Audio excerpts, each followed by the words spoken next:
তুমি কথাষাৰ ক'লে জেঠাই সিহঁতক ছাপোৰ্ট কৰা বুলি ভাবিব কিন্তু ভাবিব প্ৰীতম আৰু ধৃতিৰ বিয়াত আমাৰো হাত আছিল এইবোৰৰ পৰা মিছামিছি ভুল বুজাবুজি হ'ব সেইকাৰণে প্ৰীতমৰ ফালে বেছি মাত নামাতিবা কি প্ৰীতমে অকলে যিহেতু তাইক বিয়া কৰোৱাৰ সিদ্ধান্ত লৈছিল এতিয়া এইটো সিচুৱেশ্যনো তাক অকলে হেণ্ডেল কৰিব দিয়া কিন্তু ঋতিকা তুমি এইবোৰ মই ঠিকেই কৈছো বন্দনা এইবোৰ তুমি কি কৈছা ঠিকেই কৈছো তাই এইখন ঘৰত মাত্ৰ প্ৰীতমৰ পত্নীহে মোৰ বুৱাৰী এতিয়াও নহয়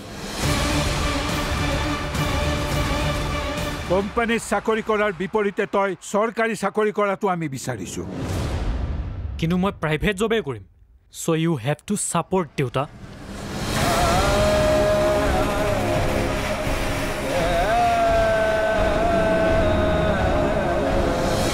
এটা বৰ বেয়া খবৰ আছে কি কি বেয়া খবৰ তোক ঘৰত গৈ সকলোখিনি কৈ আছো এতিয়া ফোনটো ৰাখিছো দে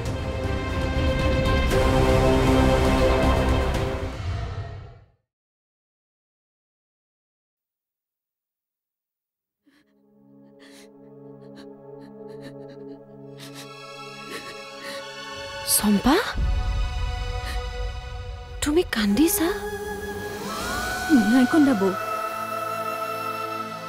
মোৰ পৰা চকু পানী লুকুৱাব নালাগে মই সকলো বুজি পাওঁ বাৰু মোৰ পৰা তুমি চকু পানীবোৰ লুকুৱালাই কিন্তু মনৰ দুখবোৰ জানো লুকুৱাব পাৰিবা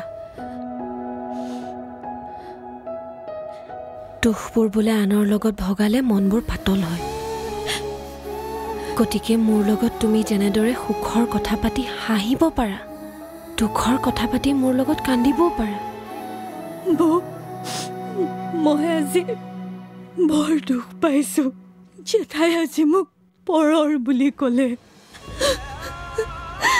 এইখন ঘৰত মই 7 বছৰে কাম কৰিলো কোনেও মোক এনেকৈ কোৱা নাই বৌ এইখন ঘৰত মই নিজৰ বুলি কাম কৰি আহিছো মই কোনোদিনে পৰ বুলি ভবা নাই এখন ঘৰক এইখন তোমাৰ নিজৰ ঘৰ তুমিও আমাৰ পৰিয়ালৰে এগৰাকী সদস্য আৰু এটা পৰিয়ালত পৰ বুলি কোনো শব্দই নাথাকে মাথো ইয়াত আপোন মানুহ থাকে অতিকৈ আপোন মানুহ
হেৰি আপোনাক জলপান দিছো আহক খাম ৰবা অলপ পিছত বহাচোন হেৰা আমাৰ সপোনৰ লগৰ যে মনজিত তাক পুলিচে এৰেষ্ট কৰিছে তাৰ লগত গাঁৱৰ বোলে বহুত লৰাই জড়িত হৈ আছে হয় নেকি ভগৱানে নকৰক সপোনো যদি মই জানো সপোনে আমাৰ সংস্কাৰৰ বিৰুদ্ধে কেতিয়াও কাম নকৰে তথাপিও তাৰ হঠাৎ হোৱা পৰিৱৰ্তনে মোক কিন্তু ভাবিবলৈ বাধ্য কৰাইছে হেৰা তুমি অলপমান চকু দিবা তাক শেষবাৰৰ কাৰণে বুজাবা যে তাৰ দক্ষতা আৰু যোগ্যতা অনুসৰিহে যেন সি চাকৰি কৰে ঠিক আছে মই বাৰু তাক কথাবিলাক ভালদৰে বুজাম অকল বুজালেই নহ'ব তাৰ ওপৰত তুমি চোকা নজৰ ৰাখিব লাগিব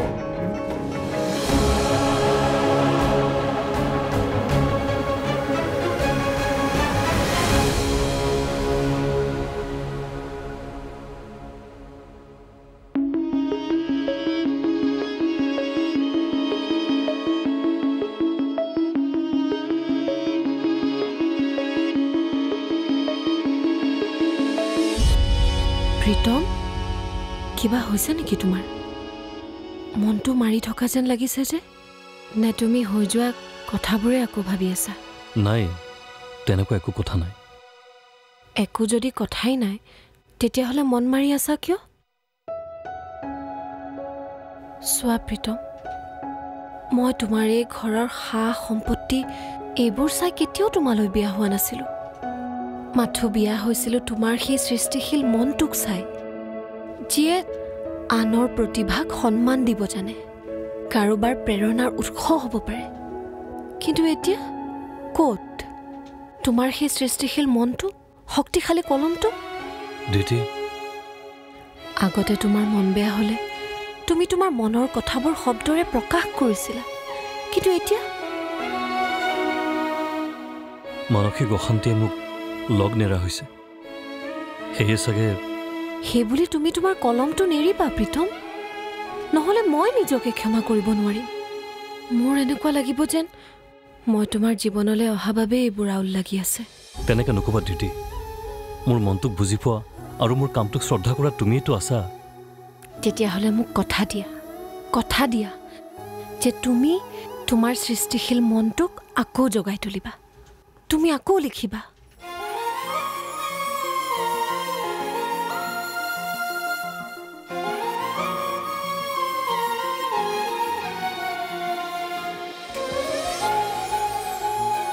কথা দিলোঁ দিদি, কথা দিলোঁ মই তোমাক। জেঠাই শিখা আহিলে? অঁ হ'ব দে, হ'ব। আদিত্য বহা। মামী ক'ত আছে আইতা? মামী অফিচলৈ গৈছে। মই ডাঙৰ মামীৰ কথা কোৱা নাই ন, সৰু মামীৰ কথাই কৈছো। মামী ৰুমতে আছে। ঠিক আছে, তেন্তে মই মামীৰ ওচৰলৈ যাওঁ। মামী মামী। আজিকালি জীয়াই এনি টাইম মামী মামীয়ে কৰি থকা হৈছে। ইমান যে ভাল পায় তাই মামীয়েকক। এতিয়া দেখিছোঁ দ্বিতীয় সেই সৰু ছোৱালীজনীৰ ওপৰতো যাদু কৰিছে। মানে প্ৰথমতে ধন টকা পইচা আৰু চৌধুৰী পৰিয়ালৰ সা সম্পত্তিৰ লোভত প্ৰীতমক প্ৰেমৰ জালত ফচালে। এতিয়া মিঠা মিঠা কথাৰে সৰু বৰ সকলোকে বশ কৰিব বিচাৰিছে।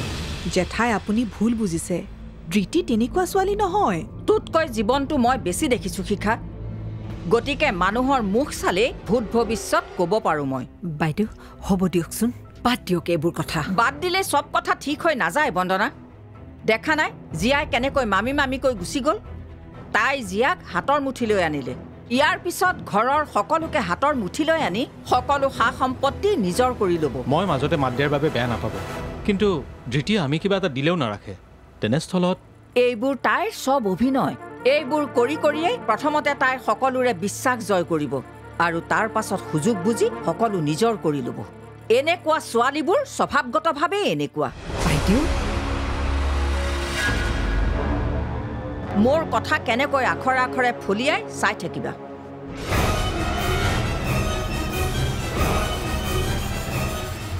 আজি তই যি হৈছ অকল সেইজন মানুহৰ কঠোৰ পৰিশ্ৰম আৰু কষ্টৰ ফলাফলত।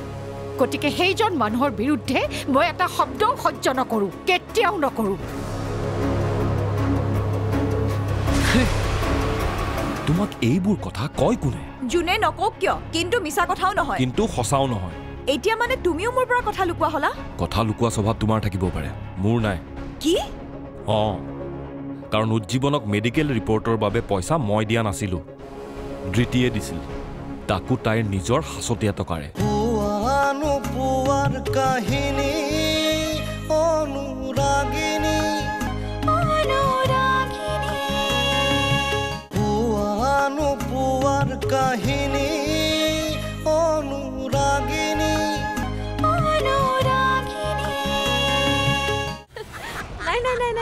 নহ'ব নহ'ব নহ'ব নহ'ব। ওকা বোকা তিন তলকা জংঘল পাতি পাণ পোন পিচিক। এইখন লুকাই দিয়া এতিয়া। ওকা বোকা তিন তলকা জংঘল পাতি পাণ পোন পিচিক। এইখন লুকাই দিয়া। নাই নাই নহ'ব নহ'ব। ঠিক আছে আকৌ এবাৰ। মই প্ৰাইভেট জব কৰাটো দেউতাই একেবাৰেই বিচৰা নাই। দেউতাৰ মতে মই চৰকাৰী চাকৰিহে কৰিব লাগে। দেউতাই LP স্কুলৰ হেডমাষ্টাৰহে আছিল, গতিকে প্ৰাইভেট ছেক্টৰৰ কথা ক'ত বুজি পাব?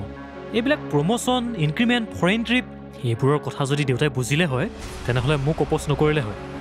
আৰু তুমি দেখোন জানাই আগৰ দিনৰ মানুহবোৰ যেনেকুৱা তেওঁলোকৰ চিন্তাধাৰাও তেনেকুৱা।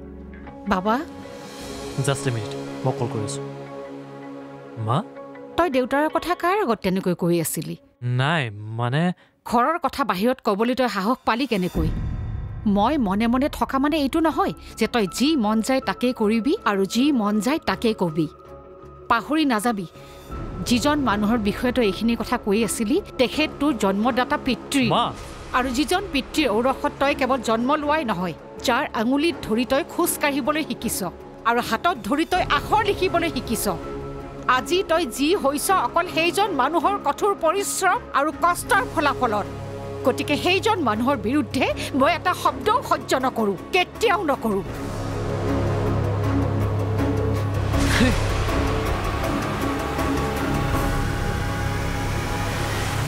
ঠিক আছে হ'ব বাৰু মই অফিচত গৈ চাই ল'ম হ'ব বাই বাইদেউ লওক দিয়া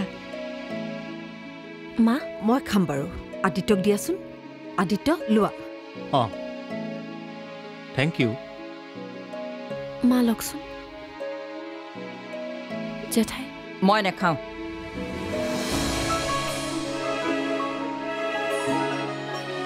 ধৃতি তোমাৰ হাতৰ চাহ কাপ যে এই কাপ চাহ খালে দিনটোৰ কাৰণে ফ্ৰেছ লাগি থাকে সঁচাই শিখা দাদা আহিলি আমি এয়া যাবই ওলালো মা আমি গৈ থাকো নহ'লে অফিচলৈ লেট হ'ব আদিত্য ব'লা লাঞ্চ টাইমো অভাৰ হ'বই হৈছে ধৃতি জিয়াক চাবা আমি অফিচৰ পৰা অকণমান পাছত পামহি ঠিক আছে বাইদেউ ঠিক আছে মা আহোঁ জেঠাই আহোঁ আহোঁ মা দাদা আহিছোঁ দাদা আপুনি মুখ হাত ধুই আহক মই চাহ বনাওঁ বাৰু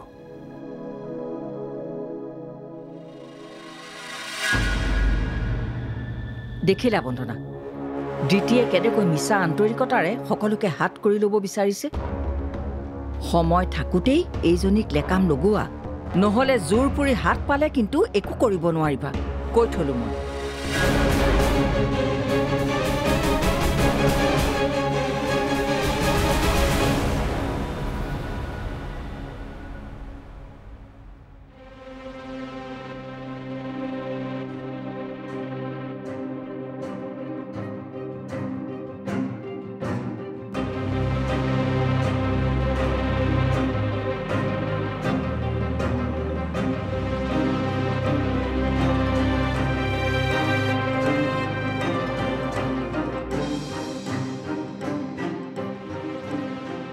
সিটো অথনি হস্পিটেলৰ পৰা ওলাইছিল তাৰ ইমান সময় লাগিছে কিয়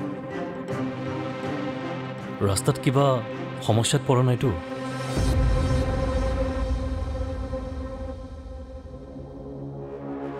সৌৰভ কি হ'ল ইমান খঙত আহিছা যে খং নকৰি কি ফূৰ্তি কৰিব লাগে নেকি মুখত যি আহে তাকে নকবা ঋতিকা ভালকৈ সুধিছোঁ ভালকৈ কোৱা তেন্তে কোৱা নিজৰ কষ্টৰে উপাৰ্জন কৰা পইচাবোৰ উৰাবলৈ তোমাৰ কিহৰ ইমান চখ লাগিছে কি ৰাতিপুৱা তোমাক সুধিবলৈ তুমি অফিচলৈ ওলাই গুচি গ'লা সেই কাৰণে এতিয়া সুধিছোঁ কোৱা উত্তৰ দিয়া কি উত্তৰ লাগে তোমাক কিহৰ উত্তৰ লাগে ক'ত আৰু কেতিয়া মোক বিনা কাৰণত পইচা খৰচ কৰা দেখিছা কোৱাচোন তেন্তে ধৃতিৰ মেডিকেল ৰিপৰ্টৰ পইচা তুমি কিয় দিছিলা প্ৰীতমৰ ৱাইফ প্ৰীতমে দিব নহ'লে নিজৰ খৰচ তাই নিজে কৰিব তুমি কিয় দিব লাগে হোৱাট এটা কথা কোৱাচোন তোমাক এইবোৰ কথা কয় কোনে যোনে নকওক কিয় কিন্তু মিছা কথাও নহয় কিন্তু সঁচাও নহয় এতিয়া মানে তুমিও মোৰ পৰা কথা লুকুৱা হলা কথা লুকুৱা স্বভাৱ তোমাৰ থাকিব পাৰে মোৰ নাই কি কাৰণ উজ্জীৱনক মেডিকেল ৰিপৰ্টৰ বাবে পইচা মই দিয়া নাছিলোঁ ধৃতিয়ে দিছিল তাকো তাইৰ নিজৰ হাঁচতীয়া টকাৰে তাই পইচা ক'ত পাব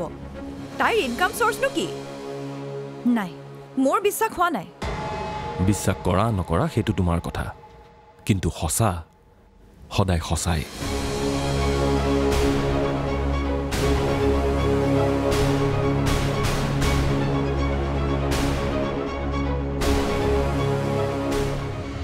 সৰু বৈ মোক আজি কৈছে আপোনালোকে মোক এইটো পৰিয়ালৰ বুলিয়ে ভাবে আৰু সৰু বৈ অহাৰ পিছৰে পৰা ঘৰৰ গোটেইখিনি কাম সৰু বৈয়ে কৰে মই অলপহে কাম কৰোঁ সেইকাৰণে এইখিনি লওক তথাপিও মই যিখিনি কাম কৰিছোঁ সেইখিনি হিচাপ মতেই পইচা লৈছোঁ কিন্তু ৰিপৰ্টটোত কি আছে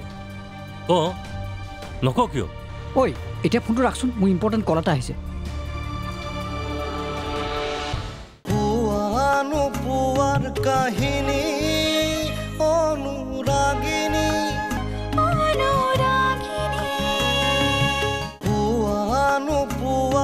মোহিনী অনুৰাগিনী ধৃতিৰ কাৰণে ঘৰখনত অশান্তি সৃষ্টি হৈছে। ধৃতিৰ কাৰণে নহয়, বাইদেউৰ কাৰণে। ধৃতি আৰু প্ৰীতমে যি পথেৰে গৈ সেই সিদ্ধান্ত ল'লে সেয়া ভুল, কিন্তু সেই ভুলৰ শাস্তি সিহঁতে বাৰে বাৰে পাই থাকিবনে? কিমান আৰু বোৱাৰীজনীয়ে চকুলো টুকিব কোৱাচোন? বাইদেউ বাইদেউ চম্পা, তই যাওঁ নেকি? মই আহোঁ। ৰচোন, মাহৰো শেষ নহয়, তোৰ দৰমহাটো লৈ যা।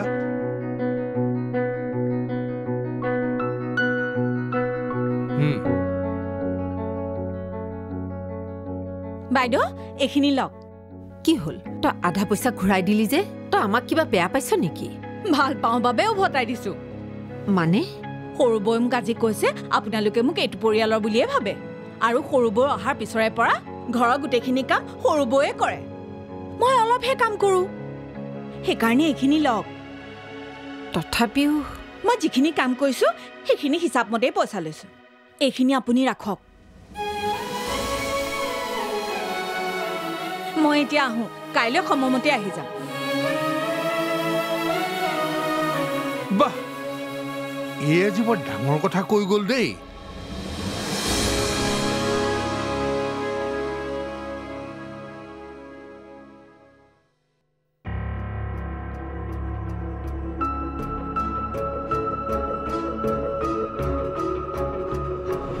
দেউতাৰ মতে মই চৰকাৰী চাকৰিহে কৰিব লাগে। দেউতা LP স্কুলৰ হেডমাষ্টাৰহে আছিল, গতিকে প্ৰাইভেট ছেক্টৰৰ কথা ক'ত বুজি পাব? এইবিলাক প্ৰমোশ্যন, ইনক্ৰিমেণ্ট, ফৰেইন ট্ৰিপ, এইবোৰৰ কথা যদি দেউতাই বুজিলে হয় তেনেহ'লে মোক অপচ নকৰিলে হয়। আৰু তুমি দেখোন জানাই আগৰ দিনৰ মানুহবোৰ যেনেকুৱা, তেওঁলোকৰ চিন্তাধাৰাও তেনেকুৱা। আণ্টি, আপোনাক আৰু ধৃতিক কিন্তু মানিছোঁ দেই। ইমান খৰুচ মানুহ এজনৰ লগত আপোনালোকে একেখন ঘৰত একেলগে কেনেকৈ থাকিব পাৰে বাৰু? মানে দুৰ্বাসা ছাৰ, চৰি হেড ছাৰ আগতে খঙত ইমানেই অগ্নিশৰ্মা হৈ থাকে যে ছাৰৰ ক্লাছত আমি আটাই ভয়তে পেপুৱা লাগি থাকোঁ, আৰু আপোনালোক ছাৰৰ লগত একেলগে একেখন ঘৰতে থাকে। ছাৰক কেনেকৈ চেলে বাৰু? ঐ, তই কি ক'লি? মোৰ দেউতা দুৰ্বাসা আৰু মা? তুমিও তাক একো এটা কোৱা নাইনে? নহয় মানে কি নহয় মানে? কি নহয় মানে? মোৰ দেউতাৰ কথা তই বেয়াকৈ কবি আৰু মই শুনি থাকিম।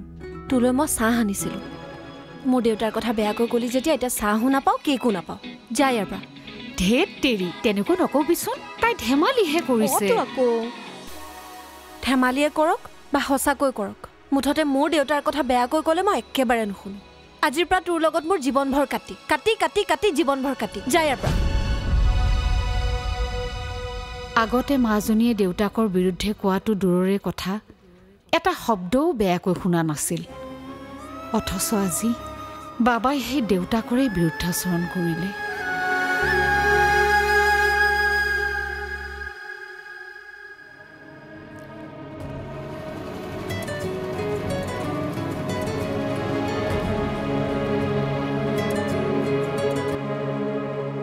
প্ৰীতম, তই এতিয়ালৈকে আহি পোৱা নাই যে, কিয় ইমান লেট হ'ল?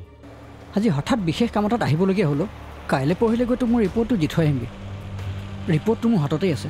কিন্তু ৰিপৰ্টটোত কি আছে নকওঁ কিয়? ঐ, এতিয়া ফোনটো ৰাখচোন, মোৰ ইম্পৰ্টেণ্ট কল এটা আহিছে। আজি ৰাতিটো অন্তত তই শান্তিৰে শু প্ৰীতম। বন্ধু হিচাপে যদি মই তোক এটা দিনৰ কাৰণে আগন্তুক বেয়া খবৰটোৰ পৰা আঁতৰাই ৰাখিব পাৰোঁ, যদি এটা দিনৰ কাৰণেও তোৰ মানসিক শান্তিৰ কাৰণ হ'ব পাৰোঁ, তেনেহ'লে তোৰ বন্ধু হিচাপে মই সফল হ'ম প্ৰীতম।